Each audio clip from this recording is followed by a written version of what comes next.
Welcome back, everybody, to the David Cerebral Fitness Podcast. I'm here with Miss Valerie Lynn. She's actually a consultant and a podcaster for the podcast The Women on Top as well. Awesome. Thank you so much for having me, David. I'm excited to be here. Welcome to the show. It's been so long. I think you interviewed me back in 2019, was it? Right? Yep, it was a long time ago, so I'm really glad to reconnect and so much has happened. I feel like you've grown so much since I've last talked to you. So it's really great to witness all that you're doing and yeah, I'm just always inspired by your work. So glad to be here. How did you first dabble into podcasting? What kind of got you into it? That is such a good question, actually. It was a long time ago. So I was also very involved in the health and fitness world. At one time, I thought I wanted to be a health coach. And I had joined a company called Beachbody, which some of you maybe know. But anyway, along that journey, Beachbody is really into personal development. And I really fell in love with that side. I still love nutrition and health to this day, but I learned kind of through that journey that I didn't really want to be a health coach. Like I really love learning about it, but it wasn't my passion as far as like careers went. And so I leaned heavily into personal growth and just kind of was like nerding out on all the books and just the talks. And it was kind of this field that I had forgotten about for so long. And it just really opened my mind. So I fell in love with positive leadership as a piece of that. Like I just was really enamored with these leaders who were so captivating. And it was like, gosh, what are they doing that is different, is allowing other people to follow them? And so I started kind of down that journey and I just naturally started interviewing people. Like I remember in the company that I was working for, I interviewed the chief people officer and I just said, can we just have a coffee chat? Like I just really want to know what it is that you're doing because he was so charismatic and the way he talked and led, I just really wanted to hear from him. And so I ended up getting on the Gary V. There was like a Gary V tea with Gary V. I don't know if you follow Gary Vaynerchuk, Wow, but I ended up, huge. yeah, it was just one of those random things during the pandemic. He was doing something and I ended up getting on there and he said, why don't you just start sharing this? Like, why don't you just start like putting out these conversations if you're having them and just kind of document it? And so that's where I started doing On the Way Up. And On the Way Up was all about like leaders in their own right and how they were leading and like kind of their journeys and their stories. And I just really that was kind of where the beginning of it began. But then kind of looking back even more recently, I've always loved people's stories. Like I've always just really been curious about what makes people tick and like what happens behind this. I mean, to this day, I'm always like, gosh, I wonder what their story is. Like I would love to just interview so many people. And so I am an interviewer through and through. I would so much rather I love being on people's podcasts, but I also really just love sitting on the opposite side, David, where you're sitting and interviewing people. So that's kind of the unfolding of how I got into podcasting. And it's just been my love language up until this day. That's awesome, and it's the great thing is you're actually passionate about it and you're still working on it, and it seems to me like over the years you've kind of gone into this transition where you've focused more on women empowerment. Talk to me about that. Yeah, growing up, I didn't have a lot of friends. So people meet me and they're always like, "Oh, you're probably like super popular at school." Like that could not be not that was not true at all.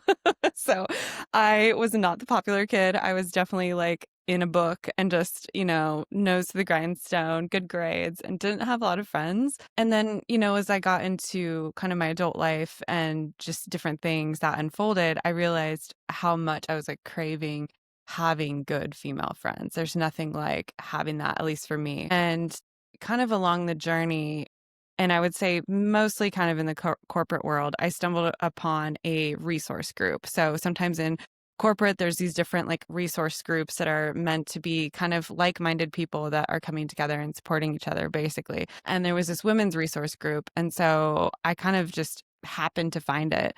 And it just felt so I don't know, like so welcoming, so inclusive. I know you're big on kind of inclusivity too and like leadership. And it was all of those things. And I don't think I've ever felt like a bigger sense of belonging. And I think when you feel that, that's kind of like an unmatched feeling. And the women that supported me in that group really were what taught me probably the most about leadership and just myself than I've ever experienced.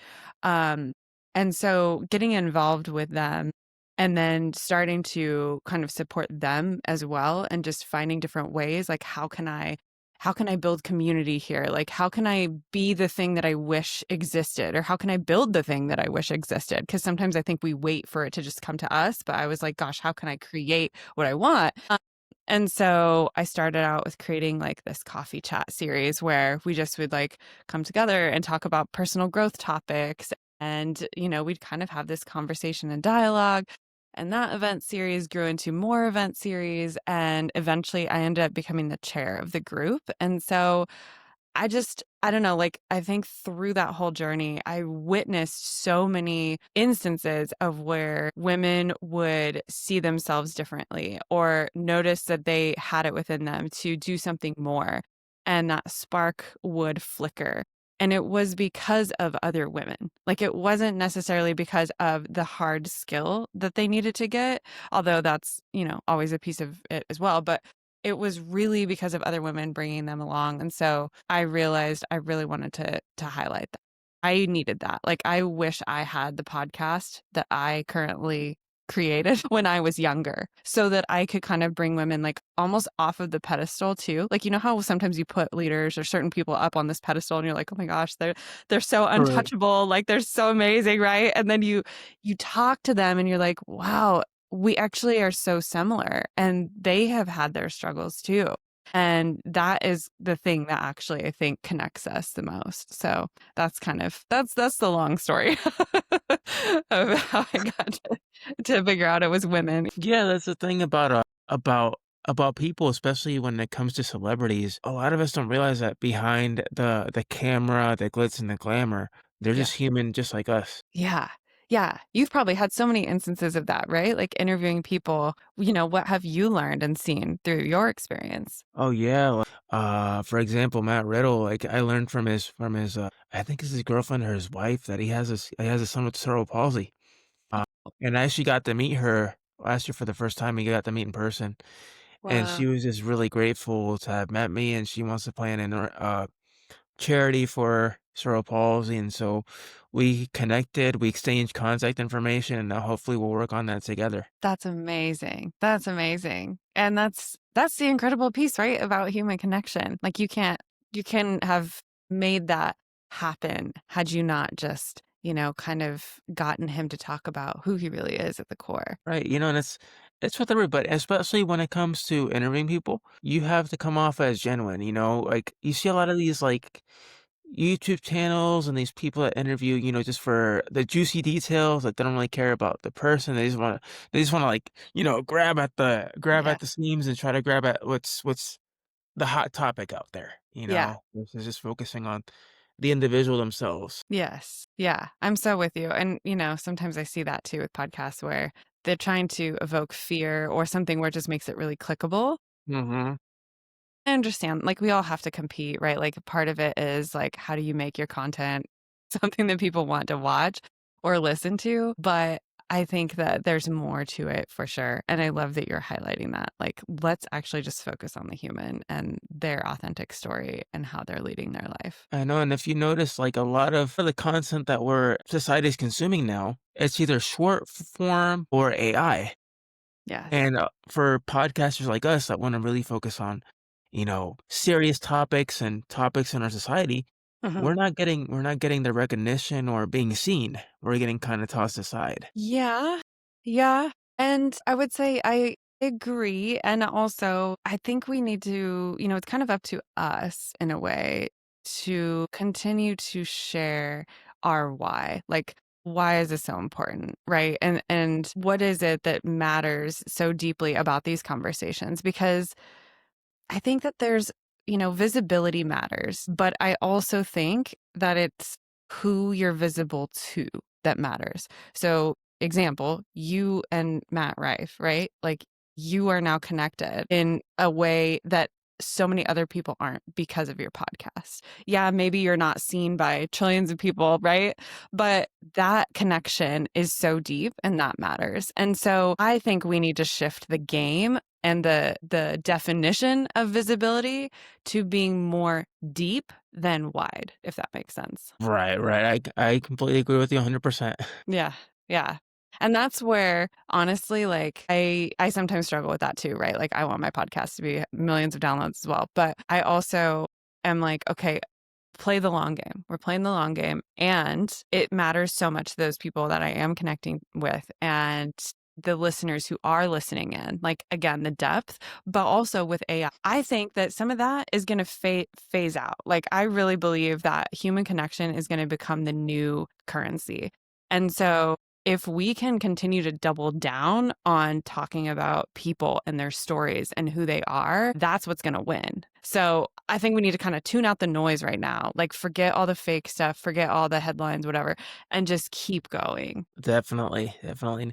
You know, and we just have to keep being positive. That's the main thing. Just stay positive, stay focused, and keep on going. Yeah. And like you said, make it about the person. That's what matters the most. Hey, let's give the people what they want, right? Definitely. And create a relationship.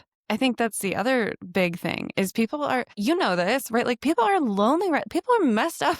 And I say Yeah. that not like I empathize, I get it. And it's a tough world, but people are lonely.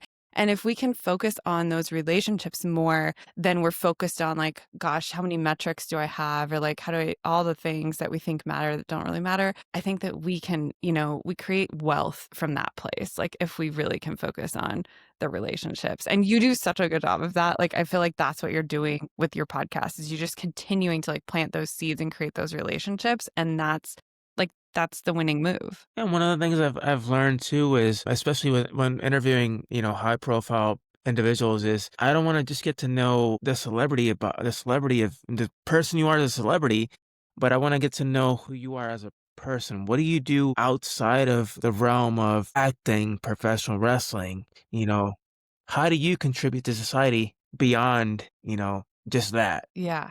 I love that. Is that you want me to answer that? No, Oh yeah, you're just that's a good question too for you. yeah. How do you contribute to society beyond what you do? I think it's a good question for everyone. Yeah, and I love that I love that you do that for your guests as well, that you like really focus on like, yeah, what are they doing outside of their title? And that's such a good point for people. I think we all should be looking at that a little bit is who are we without the title and the glory and kind of like those things that make us, you know, feel like, oh, we're worth something. What if you stripped all that away? So I most recently just started volunteering actually, and it's just given me a ton of joy. And I feel like I don't know why I wasn't doing it before. Like, I really don't know why I hadn't been incorporating it more into my life. I've always like given donations to different things, but I've never really done a lot of volunteer work. And I just started at this community garden, you know, helps kids with special needs. They come in and like help with the garden. It's Perform. awesome. Like, I just love it. And so that's been a great experience. And then I really want to get involved in like long-term care and helping with some of the events with seniors. I just feel like they're such a cool population and they just have so much wisdom, right? And I don't know. So that's been really giving me a lot of joy lately. And then, like I had kind of mentioned to you, I love travel. I think we always get like, anytime you go somewhere else and you just remove yourself from your own bubble, you get such different perspective. You come back with different stories, a different culture, a different way to live. I feel like I come home and like have reflections of obviously gratitude for my home, but you know, just different reflections on life. And so I think it's really important to kind of remove yourself from your comfort zone every once in a while. I've also recently really started dabbling in writing. And so I've always kind of been like a journaler, like just constantly like that's my home, I feel like is just writing. And so I've started doing more writing and that's been really joyful for me as well. You mentioned travel. How many states have you been to? Have you been to most of the US, or are you still working on that? I wish I could say I'd been to most. I think I've been to at least half at this point, but I was telling was telling you, before we started this recording that during the pandemic, I kind of did a little like eat, pray, love journey and just like packed up my car and was driving around the US and was staying in different Airbnbs. And it was such an amazing adventure for me. We didn't travel much growing up. And so getting to see locations like Utah, I fell in love with Utah just because of the topography, like the different national parks, like those red rock. Have you been to Utah? No, I've never Oh been to my god. Utah. Yeah, Utah is just like a whole different it feels like a whole different planet to me. Some of the parks, like Moab is one of, the really famous ones, and just I thought I would like cruise through Moab one day before I went to my Airbnb. Note to self, you don't cruise through Moab. You should take a whole at least day and go through that national park. But just seeing what I got to see almost like had me emotional because it just felt like such a different landscape and some kind of like, I don't know, otherworldly experience. And so that was just like a highlight. But I've been basically to the other side of the US. So I drove to, I think North Carolina was like the most eastern state that I got to, and then kind of like made my way back in different ways. But yeah, it was an awesome journey. I haven't really seen like the Northeast. So that's like my next. I need to really get up there. But I've seen most of the rest of the US apart from like the Northeast. So yeah. Is that, is it traveling a form of self-care for you? Yeah, especially road trips. And it was especially then at that point in my life because um I was just at a point where I had kind of been through a breakup before the pandemic and it really was just me, myself and I in my car traveling alone. And for any journey that you go on by yourself, you just learned so much about who you are. And I think I was able to kind of face some of the shadows that maybe I hadn't faced, in a long time or ever. And I was able to really like get good with my own company. And it can be lonely. And I think loneliness is a good teacher. Like, if you can eventually get to a point, and this is kind of what I said to myself at least, it's like, if I can eventually get to a point where I'm just really good with being on my own. I just can enjoy my own company, even in like the worst moments, because there were some not pretty moments. Then I think you're pretty good. You're pretty taken care of in this life if you can find gratitude in some of the like really hard moments and you're just by yourself. So You know, with as much as you've traveled, I'm surprised you never became a travel advisor, just yeah, that's true. It's something that I enjoy, but it's not something I want to do for work.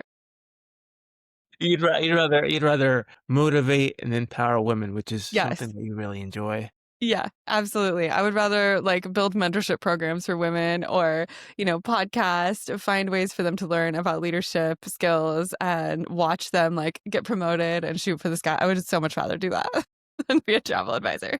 Is that something you plan on, I guess, putting in book form? Because you mentioned you're into writing now, so Writing, I'm working on slowly but surely. So I don't have any sort of release date, nothing, but I'm working on kind of a memoir. So actually, it's more about just like certain points in my life. So it really doesn't have anything to do with women in leadership, except for the fact that I was finding myself through that. And so potentially, I guess you could connect that to leadership, but it's certainly not like a script of how to become a leader. It's more of like how I found myself through a lot of different relationships and, just different trauma, different experiences. And so it's something I've just always felt on my heart like, I have to write this book and I don't need anybody else to read it. I think it just has to like be unearthed from my body. Like, I think that that's just the goal is like, okay, it just has to get out into the world. So that's what I'm writing right now. well, that's awesome, and I'm sure you have a lot of knowledge to dump in there and a lot of experiences to share with the world, right? Thank you. I think we all do, right? Like, wouldn't you say the same? You could probably write so many books, David. Have you ever written a book? No, I've actually been thinking about it for years now since I've done a lot of, things. I mean, I've dabbled in education for 7 years now. I'm in healthcare. I'm working in healthcare now, so I Awesome. work remotely with, patients, that have RA. Oh my gosh. So what do you do for them? I'm mostly the pre-visit coordinator, so I do a lot of, like, I call the patient, let them know, "Hey, your labs are coming up," make sure to get them done, and that way we can get you seen and get you taken care of, so That's awesome. Good for you. I bet you meet a lot of amazing people that way too. yeah, and, the best part is, being bilingual is I get to kinda help, that way too, so That's such a gift. Oh my gosh. I wish I would have learned another language when I was younger. Hey, there's still time, Yeah, very true. Very true. Off the side of my desk. I know I should be doing that. Get out Duolingo. right? Get a move on it. That's amazing. I love that you're in healthcare now. Yeah, there's this term that it's never too late to start something. So, you know, Do agree with that. What are do you have anything else on your list that you're kind of looking forward to starting or, doing more of? I may potentially, I don't know. I mean, I'm kind of been dabbling with a friend of mine who's also in the wrestling business. I may step in the ring, but it probably won't be for anything physical. But I do want to be able to like kind of get a feel of what it's like being in front of a crowd, in the ring and just, whether backstage commentary or, doing commentary on the front lines. Totally. Oh, I'm so excited for you. Okay, I have a question for you. I know we're going a little off, but I want to know what it is about wrestling that matters to you so much. Like, what is it that it does for your soul? Because clearly you love it.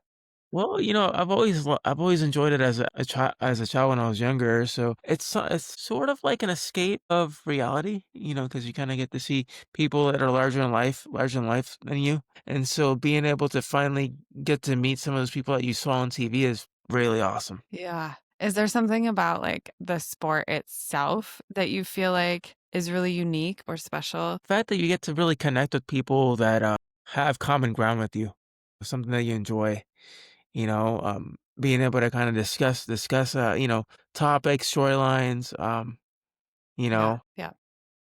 It's one of those things that now you have separate organizations within the wrestling community, and people may not agree with this, but they might agree with that. That's the one thing too is you get to spark some pretty cool debates on certain things. Yeah. It sounds like a really deep and connected community. It can be just like with any community, it can be pretty rough too.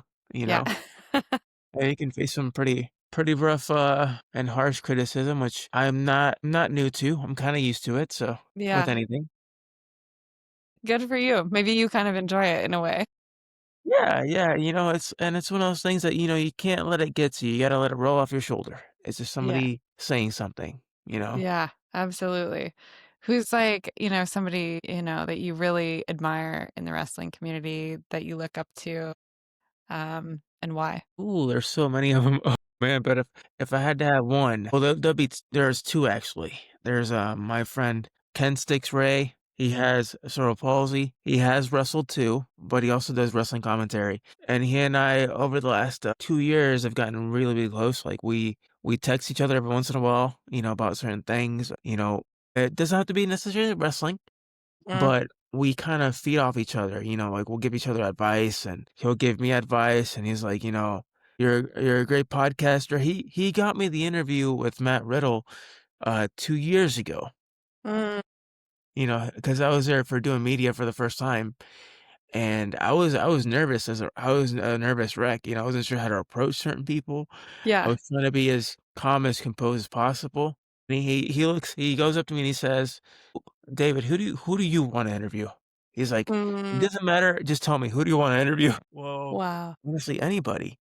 So he goes up to Matt Riddle and he vouches for me and he says, "David's got this really cool podcast, David Cerebral Palsy and Fitness. Would it be okay if he interviewed you?" And he goes and says, "Okay, so when and where? Do you wanna do this now? We can go ahead and do this now." So we did the interview on the spot. I had no questions, no audio gear, nothing. So, but I was grateful because he was a big name and he gave his time to interview me, which is understandable because when you're a celebrity and you're a small podcast, a lot of these big names are hesitant because they tend to twist what they say, misinterpret what they say. And so, out of precaution, obviously I respect, the person enough to, if they say no, it's a no. So you move on. But luckily I got a yes. So that was a big opportunity for me. And that's what kind of took off my wrestling podcast was that, you know, Yeah. and Yeah. we opened that. That's amazing. And just kind of, the act of having a close relationship like that could get you connected and, kind of putting yourself out there. I mean, that speaks to both of those things. So I just realized I used the wrong name earlier. I said Matt Rife, who Matt Rife is a comedian. Yeah.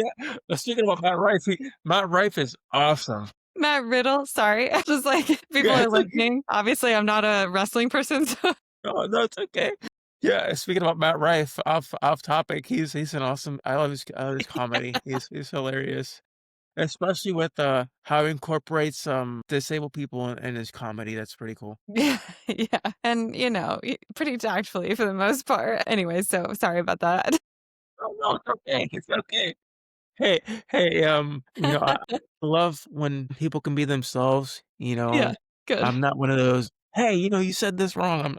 I'm like, "Hey, just be you," you Well, if Matt know? Riddle's listening, sorry, very confused. That's awesome that you got to interview him. So did you interview him, like, literally right there, or did you guys go into Yeah, a right room and do right wow. there, he literally knelt down and he said, "Alright, so ask away," and Did so you I have asked the him recording stuff, or how did you record it? I recorded through my phone, my, actual cell phone, but my buddy was there with me, so he You had just my stuff. recorded the audio. Oh my gosh. Yeah, so audio and video, so I could barely hear anything, so I had to go back in and kinda fix the audio and make it sound like, because there's a lot of noise in the background, so I bet. Oh my gosh. but So you did video on your cell phone too? yeah, I did video, yep. Oh my gosh. So Wow.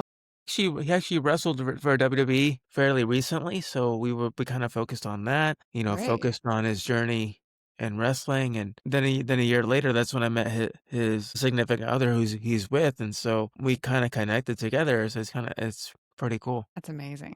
Gosh. And honestly, like the world of podcasting is just so incredible to me because imagine if you didn't have the podcast, like you would never have gotten to connect with them. I mean, maybe in a different scenario, right? But I just think podcasting is so cool because it gives you a platform to say, hey, can I interview you? And then you get to learn about the person in a way that is like so conversational and just so organic. And I think interviewing is like one of the greatest public speaking platforms that ever existed because it removes the like I think it's great for people like you who love to public speak, but not everyone, like myself included, loves to be the one on stage that everyone's paying attention to. And interviewing has a totally different dynamic and allows people to kind of let their walls down, I think, in a different way. So It is, and one of the things that I've also learned over time is when it comes to big names, you have to be yourself. Just be yourself. Don't try to force the interview. Never force an interview. Let it happen organically, and be patient mhm. because when it comes to a celebrity, they're not going to be available to you like right away. It may take them a few months. It may take them a year. And I've seen instances where people do heckle celebrities, and they'll try to be like, "Hey, I need this interview, like, right now," or they'll reach out to them, like, a week later, 2 weeks later, like, you realizing that they're busy, they have a busy schedule, just be patient, they'll get back to you, and I've had a few that they'll reach out back to me a year later, and they'll be like, "Hey, I'm ready now," so Yeah. Yeah. I think that's a good point. Like the patience and just everyone has a life, with anybody. And Yeah, with anybody. yeah, so that's true. I mean, I'm sure you've learned so much just like I have through podcasting, like the dynamics, how to engage people, how to get them interested in what you're doing, and how to help them tell their story. Yeah, and also be respectful of their time and be respectful of what they wanted to talk about, Yeah. Don't Right. just fish out for things. Yeah. That's good. So you kind of don't approach them with a topic. You just start asking them to have a conversation, right? Yeah, yeah, and I always ask him, like I told you earlier, like, anything you wanna discuss, we'll discuss it. If you're uncomfortable with something, we don't have to talk about it at all. I don't force people to talk about things that they don't Yeah. wanna talk. Yeah. That's amazing. Good for you. I'm excited to watch your podcast grow and, you as well and all the things that you do. And just, it's been awesome to see you kind of take off in the world of motivating others and supporting people's journeys. And now, of course, with wrestling, I feel like you found such a really awesome niche, honestly. So I hope you continue with that. Yeah, yeah, and same with you with the women on top. Thank you. Yeah. It's been a really, really fun and rewarding and fulfilling journey. I'm really grateful for it, and I can't say enough about, again, the podcast platform. I love it.